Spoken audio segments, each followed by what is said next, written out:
నమస్తే, అందరూ ఎలా ఉన్నారు? బాగున్నారా? మీరు అందరూ బాగున్నారని మనస్ఫూర్తిగా కోరుకుంటున్నాను. అదే ఎండు చేపలు, మునక్కాయ, వంకాయ వేసి పులుసు చేస్తున్నాం. చూడండి ఫ్రెండ్స్, నూనె కాగిపోయింది.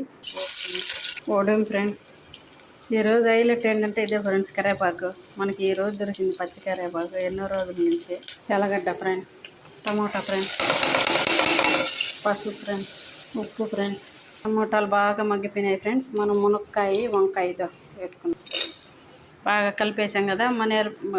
కారం ఫ్రెండ్స్, ధనియాల పొడి ఫ్రెండ్స్, బాగా కలుపుకున్నాం ఫ్రెండ్స్. కొంచెంసేపు మగ్గనిద్దాం. పొడి ధనియాల పొడి మగ్గిపోయింది ఫ్రెండ్స్. ఇదో నీళ్ళు. ఇది ఉడికే తల్లికి మనం చేపలు శుభ్రం చేసుకున్నాం ఫ్రెండ్స్. ఉడికిపోయింది కదా. ఇదో తాటాకులు, ఉప్పు లేని తాటాకులు ఫ్రెండ్స్. ఉప్పు లేని తాటాకులు శుభ్రంగా కడిగి ఇలా వేసేసుకున్నాము. కొంచెం ఉడికిద్దాము. ఉప్పు ఉండదు ఫ్రెండ్స్ వీటిల్లో. చిన్నవి, పెద్దవి కాదు, చిన్న చేపలు. బ్రౌన్ అటుకులు, సంగటికి ఫ్రెండ్స్.